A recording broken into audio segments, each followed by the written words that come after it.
Hello friends, स्वागत है आपका अपने प्यारा सा इस यूट्यूब चैनल में। तो फ्रेंड, आज के इस वीडियो में हम लोग बिहार बोर्ड क्लास 10th के काफ़ी ज़्यादा महत्वपूर्ण साइंस के टॉप 20 ऑब्जेक्टिव क्वेश्चंस को देखेंगे, जो कि आपके एग्ज़ाम के लिए काफ़ी ज़्यादा इंपॉर्टेंट रहने वाला है। तो वीडियो को एकदम शुरू से अंत तक ज़रूर से देखिएगा और इसमें वही प्रश्न को देखेंगे जो कि आपके एग्ज़ाम में पूछा जा सकता है। तो चलिए फिर बिना किसी देरी के वीडियो को स्टार्ट करते हैं।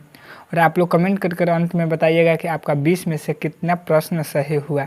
और आपको अगर साथ साथ प्रश्न का उत्तर मालूम होगा तो कमेंट भी जरूर से कीजिएगा। तो चलिए फिर बिना किसी देरी के वीडियो को स्टार्ट करते हैं।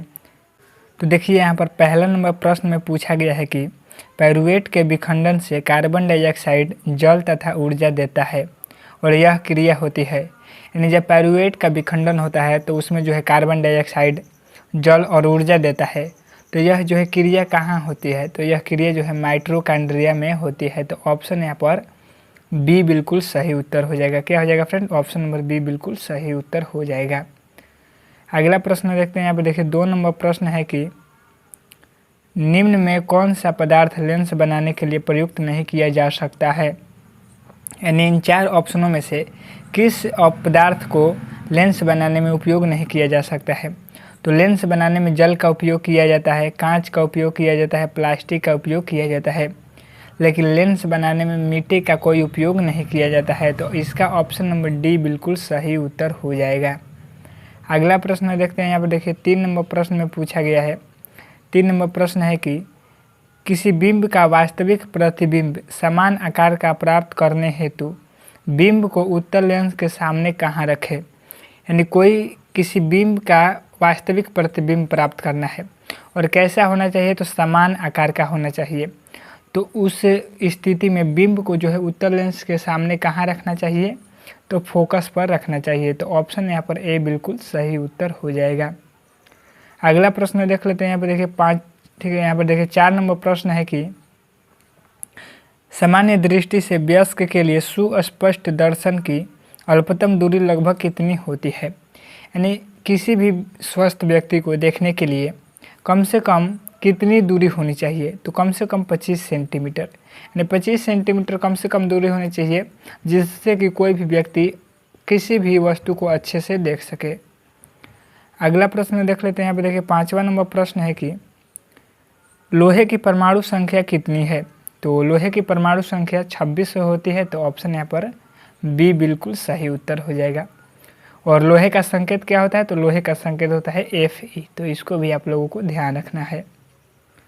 अगला प्रश्न देखते हैं। यहाँ पर देखिए 6 नंबर प्रश्न है कि कोई विलयन लाल लिटमस को नीला कर देता है, उसका pH मान होगा। तो कोई भी विलयन है, अगर वह लिटमस को लाल से क्या कर देता है? नीला कर देता है, यानी लाल से ब्लू कर देता है, तो उसका pH मान कितना होगा? तो उसका pH मान जो है 7 से हमेशा अधिक होगा। तो ऑप्शन में यहाँ 10 दिया है। तो ऑप्शन नंबर यहाँ पर बी बिल्कुल सही उत्तर हो जाएगा। अगला प्रश्न देख लेते हैं। यहाँ पर देखिए 9, ठीक है। 7वां नंबर प्रश्न है कि आधुनिक आवर्त सारणी में वर्गों की संख्या होती है। तो जो आधुनिक आवर्त सारणी है उसमें वर्गों की संख्या 18 होती है, लेकिन इस प्रश्न को इस प्रकार से पूछेगा कि आधुनिक आवर्त सारणी में कुल आवर्तों की संख्या कितनी होती है? तो कुल आवर्तों की संख्या होती है 7 और वर्गों की संख्या होती है 18 है। और वर्ग को समूह भी कहा जाता है, तो वर्ग न देकर समूह भी दे सकता है। तो 7वां का क्या हो जाएगा? ऑप्शन बी बिल्कुल सही उत्तर हो जाएगा। 8वां नंबर प्रश्न देख लेते हैं। यहाँ पर देखिए CHO अभिक्रियाशील मूलक को कहते हैं। तो जो CHO अभिक्रियाशील मूलक होता है उसको जो है एल्डिहाइड कहा जाता है। तो ऑप्शन यहाँ पर ए बिल्कुल सही उत्तर हो जाएगा। अगला प्रश्न देख लेते हैं। यहाँ पर देखिए 9 नंबर प्रश्न है कि निम्न में कौन सा पद विद्युत परिपथ में विद्युत शक्ति को निरूपित नहीं करता है? तो इन चारों ऑप्शनों में से कौन सा जो है पद है जो विद्युत परिपथ में विद्युत शक्ति को निरूपित नहीं करता है? तो ऑप्शन डी यानी V²R जो है निरूपित नहीं करता है, यानी V²/R, ठीक है। तो ऑप्शन डी बिल्कुल सही उत्तर हो जाएगा। अगला प्रश्न देख लेते हैं। यहाँ पे देखिए 10 नंबर प्रश्न है कि विद्युत धारा उत्पन्न करने की युक्ति को क्या कहते हैं? यानी जो विद्युत धारा को उत्पन्न करता है उस यंत्र को क्या कहते हैं? तो जनित्र कहा जाता है। तो ऑप्शन ए बिल्कुल सही उत्तर हो जाएगा। अगला प्रश्न देख लेते हैं। यहाँ पर देखिए 11 नंबर प्रश्न है कि लघु पथन के समय परिपथ में विद्युत धारा का मान क्या हो जाता है। तो लघु पथन के समय यानी जब शॉर्ट सर्किट होता है तो विद्युत धारा का मान जो है बहुत अधिक बढ़ जाता है। तो ऑप्शन सी बिल्कुल सही उत्तर हो जाएगा। अगला प्रश्न देख लेते हैं। यहाँ पे देखिए 12 नंबर प्रश्न है कि निम्न में कौन जैव मात्रा ऊर्जा का स्रोत उदाहरण नहीं है। यानी इनमें से कौन जो है जैव मात्रा ऊर्जा का स्रोत नहीं है। तो लकड़ी तो है, गोबर गैस भी है, कोयला भी है, नाभिकीय संलयन नहीं है। तो ऑप्शन सी बिल्कुल सही उत्तर हो जाएगा। और अगला प्रश्न देख लेते हैं। यहाँ पर देखिए 13 नंबर प्रश्न है कि कोई तत्व ऑक्सीजन के साथ अभिक्रिया कर उच्च गलनांक वाला यौगिक निर्मित करता है। यह यौगिक जल में विलय है। यह तत्व हो सकता है। यानी कोई तत्व है जो ऑक्सीजन के साथ अभिक्रिया करता है तो कैसा यौगिक बनाता है, तो उच्च गलनांक वाला यौगिक बनाता है। और वह जो यौगिक है जल में घुल भी जाता है। तो वह तत्व कौन सा हो सकता है, तो कैल्शियम। तो ऑप्शन यहाँ पर ए बिल्कुल सही उत्तर हो जाएगा। और अगला प्रश्न देख लेते हैं। यहाँ पे देखिए 14 नंबर प्रश्न है कि एथेन का आणविक सूत्र C2H6 है। इसमें यानी देखिए एथेन का आणविक सूत्र क्या होता है, तो C2 और H6 होता है।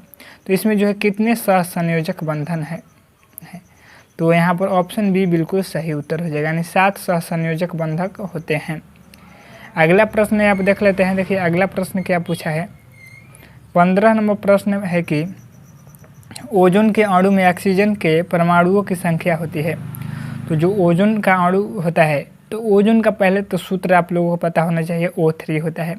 तो इसमें ऑक्सीजन में, ठीक है, ऑक्सीजन है O, और इसमें जो है परमाणुओं की संख्या कितनी है, तो 3 है। तो क्या हो जाएगा, ऑप्शन सी बिल्कुल सही उत्तर हो जाएगा। यानी ओजोन के अणु में ऑक्सीजन की परमाणुओं की संख्या कितनी होती है, तो 3 होती है। और यहाँ पर अगला प्रश्न देख लेते हैं। 16 नंबर प्रश्न है कि मनुष्य में वृक्क एक तंत्र का भाग है जो संबंधित है। तो मनुष्य में जो वृक्क है वह किस कार्य से संबंधित है, यानी कौन सा कार्य करता है, तो उत्सर्जन का कार्य करता है। तो ऑप्शन सी बिल्कुल सही उत्तर हो जाएगा। और 17 नंबर प्रश्न है कि दो तंत्रिका कोशिकाओं के मध्य खाली स्थान को क्या कहते हैं। तो दो तंत्रिका कोशिकाओं के मध्य खाली स्थान को जो है सिनेप्स कहा जाता है। तो ऑप्शन यहाँ पर बी बिल्कुल सही उत्तर हो जाएगा। और यहाँ पर देख लेते हैं अगला प्रश्न। 18 नंबर प्रश्न है कि पराग कोश में होते हैं। तो पराग कोश में जो है पराग कण होते हैं। तो ऑप्शन डी बिल्कुल सही उत्तर हो जाएगा। और ये सभी प्रश्न जो है आपके एग्जाम में पूछे गए हैं। और यहाँ पर अगला प्रश्न देख लेते हैं। यहाँ पर देखिए 19 नंबर प्रश्न है कि विकास की दृष्टि से हमारी किससे अधिक समानता है। यहाँ पर जो 4 ऑप्शन दिया हुआ है इसमें से बतलाना है कि विकास की दृष्टि से हमारी किससे अधिक समानता है। तो यहाँ पर देखिए जीवाणु थोड़ी होगा, यहाँ पर मकड़ी भी नहीं होगा, और चिंपैंजी, और ऑप्शन नंबर ए यानी चीन के विद्यार्थी और चिंपैंजी में जो है आप लोगों को बतलाना है। तो देखिए अभी तो जो है चीन के विद्यार्थी ही राइट आंसर हो जाएगा। तो ऑप्शन क्या हो जाएगा, ऑप्शन ए बिल्कुल सही उत्तर हो जाएगा। अगला प्रश्न देख लेते हैं। यहाँ पर देखिए 20 नंबर प्रश्न है कि मुकुलन द्वारा अलैंगिक जनन होता है। तो मुकुलन द्वारा अलैंगिक जनन जो है ईस्ट में होता है। तो ऑप्शन नंबर यहाँ पर बी बिल्कुल सही उत्तर हो जाएगा। तो हम लोगों ने जो है कुल 20 महत्वपूर्ण ऑब्जेक्टिव क्वेश्चन को देख लिया है। आप लोग कमेंट करके बताइए कि 20 में से आप लोगों का कितना प्रश्न सही हुआ है। चलिए फिर मिलते हैं नेक्स्ट वीडियो में।